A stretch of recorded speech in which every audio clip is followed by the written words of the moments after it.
तत्व के बारे में अध्ययन करेंगे। तत्व होता क्या है? तो तत्व शब्द सबसे पहले जो है रॉबर्ट बाय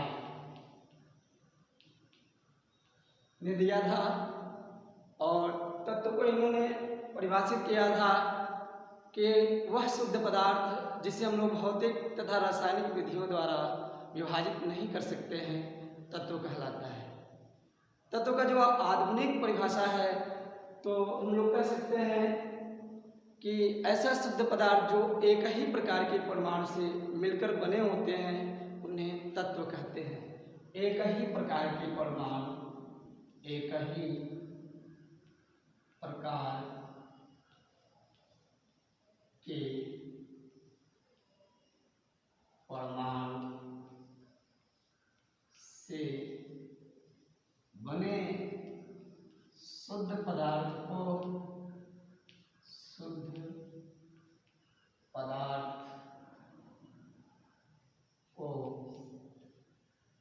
तत्व कहते हैं।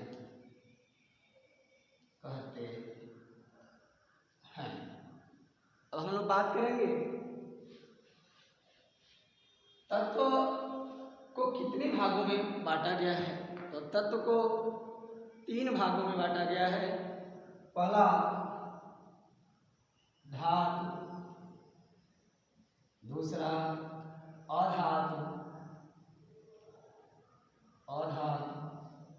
तीसरा उपधातु।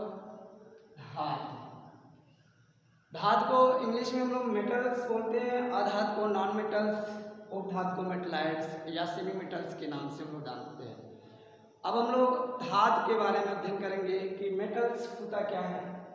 तो धातु को बताया जाएगा कि ऐसे तत्व जो विद्युत तथा ऊष्मा के सुचालक होते हैं उन्हें धातु कहते हैं। अर्थात धातुओं में जब विद्युत धारा प्रवाहित किया जाता है तो एक छोर से दूसरे छोर पे वो चला जाता है या ऊष्मा चला जाता है। यदि हम लोग लोहे के रॉड को ले लें और उसको गर्म करें एक छोर से तो धीरे धीरे ऊष्मा जो है दूसरे छोर तक चला जाएगा। यह एक लक्षण है आपका धातु का। दूसरा, यदि धातु को हम लोग बताना चाहें तो धातु जो होता है आघात वर्धनता का गुण इसमें पाया जाता है। अर्थात इसे गर्म करके पीटा जाएगा तो ये चद्दर का आकार पकड़ लेगा। धातु में ध्वनिक गुण पाया जाता है, पीटने पर इसमें जो है ध्वनि की आवाज़ आती है। धातु में तन्यता का गुण पाया जाता है, अर्थात इसको गर्म करके यदि खींचें तो इसमें से तार निकलेगा।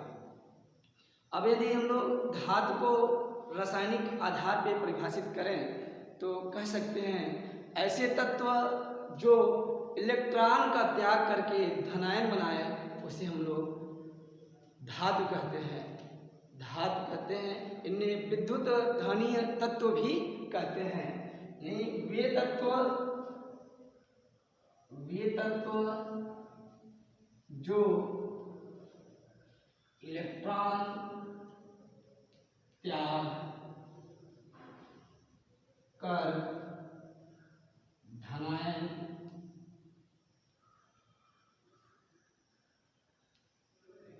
बनाए धातु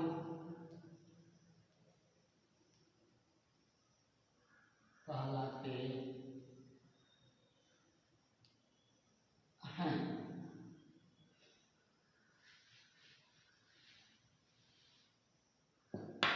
इन्हें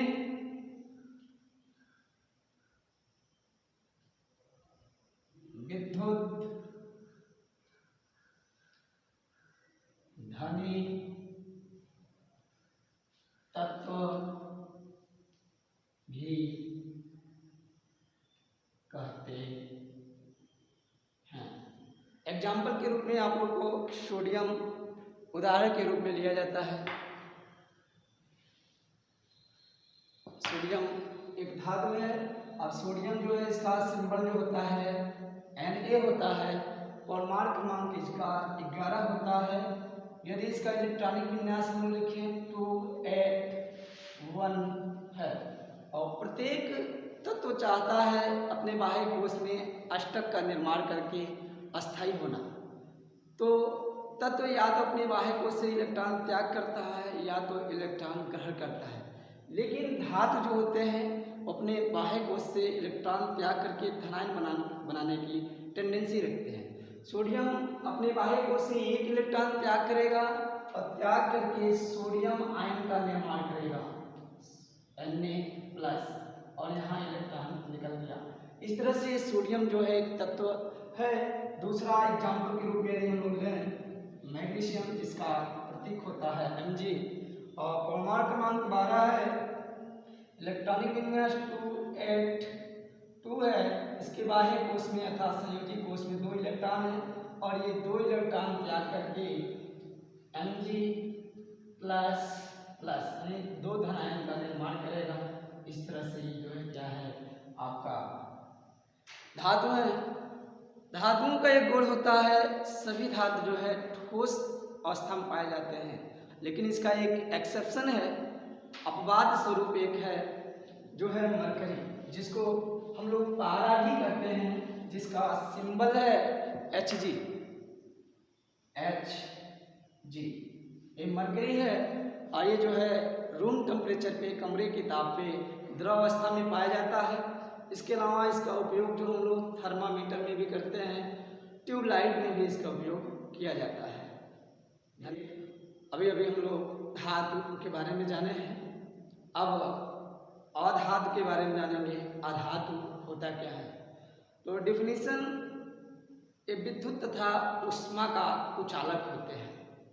इसमें विद्युत धारा का प्रवाह नहीं होता है, ऊष्मा का संचालन नहीं होता है और इसमें सोनोसिटी का गुण नहीं पाया जाता है, इसमें आघात वर्धनता का गुण नहीं पाया जाता है, इसमें तन्यता का गुण नहीं पाया जाता है। इसको रासायनिक आधार पर यदि परिभाषित करें तो कह सकते हैं कि वे तत्व जो इलेक्ट्रॉन ग्रहण करके ऋणायन बनाए उन्हें अधातु कहते हैं। और धातु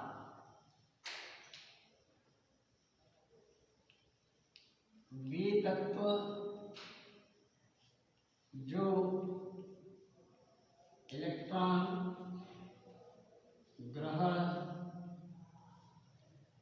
कर ऋणायन बनाते हैं, ऋणायन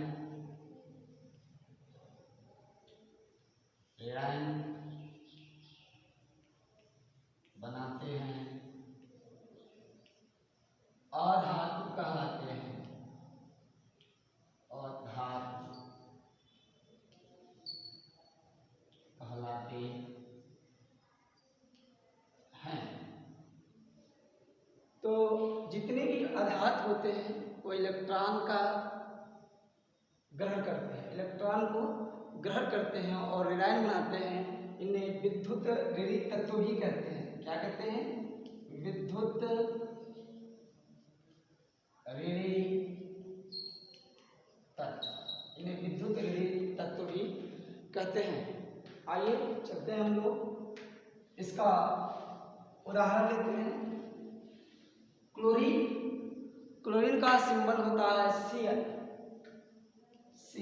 ये आपका क्लोरीन है और इसका परमाणु क्रमांक जो होता है 17 होता है। इलेक्ट्रॉनिक विन्यास में लिखें 287 और 2 10 17। इसे एक इलेक्ट्रॉन की आवश्यकता है और एक इलेक्ट्रॉन यदि इसके बाह्य कोश में आ जाए तो इसका अष्टक का निर्माण हो जाएगा और एक इलेक्ट्रॉन ग्रहण करके क्लोराइड आयन का निर्माण करता है। क्लोराइड आयन का निर्माण कर लेता है। इस तरह से आधातु है। इसी तरह यदि हम लोग ऑक्सीजन के बारे में बात करें, ऑक्सीजन जिसका परमाणु क्रमांक 8 है और इलेक्ट्रॉनिक विन्यास लिखें 2 6। इसे 2 इलेक्ट्रॉन की आवश्यकता है जिससे इनके बाह्य कोश में अष्टक का निर्माण हो जाएगा और 2 इलेक्ट्रॉन ग्रहण कर लेगा और करने के बाद से ऑक्साइड आयन का निर्माण कर लेगा। Oxide ion. इस तरह से ये जो है आपका अधातु है। अधातुओं को पी ब्लॉक में रखा गया है। इसके बाद से हम लोग बात करते हैं, अब हम लोग उपधातु के बारे में अध्ययन करेंगे। उपधातु होता क्या है, इसको हम लोग इंग्लिश में मेटलॉइड या सेमी मेटल के नाम से जानते हैं। जैसा कि डिफिनेशन की बात करें तो ये तत्व धातु तथा अधातु दोनों जैसे व्यवहार करते हैं। जैसे इसमें आर्सेनिक उदाहरण के रूप में एएस, एंटीमनी, बिस्मथ आदि है। अब हम लोग बात करें आर्सेनिक का उपयोग जो हम लोग एंटी कैंसर्स के रूप में करते हैं। कैंसर्स को जो है आइडेंटिफाई में किया जाता है, कैंसर को पहचान करने में जो है हम लोग आर्सेनिक का प्रयोग करते हैं। और जो उपधातु होते हैं ये आधात जैसा व्यवहार करते हैं, लेकिन इनमें जब हम लोग अपमिश्रण करते हैं, डोपिंग कर देते हैं, धात जैसा व्यवहार करते हैं। जैसे सिलिकॉन है, सिलिकॉन जो है एक उपधातु के जैसा व्यवहार करता है, लेकिन जब इसमें हम लोग फास्फोरस को डाल देते हैं, फास्फोरस जैसे सिलिकॉन का स्ट्रक्चर हम लोग लेते हैं, बनाते हैं,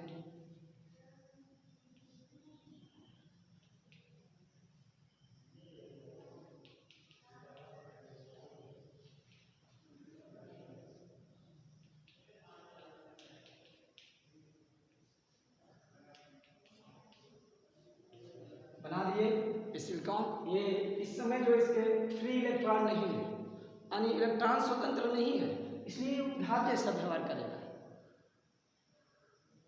सॉरी अधातु जैसा ये व्यवहार करेगा। इसमें इलेक्ट्रॉन स्वतंत्र न होने का अधातु जैसा व्यवहार करेगा।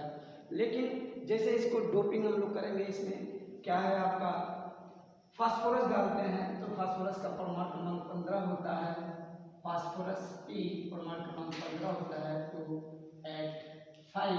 तो इसका 4 इलेक्ट्रॉन जो है आपका जो है सिलिकॉन से के इलेक्ट्रॉन से सहसंयोजक बना लेगा और एक इलेक्ट्रॉन स्वतंत्र हो जाएगा इसके क्रिस्टल में।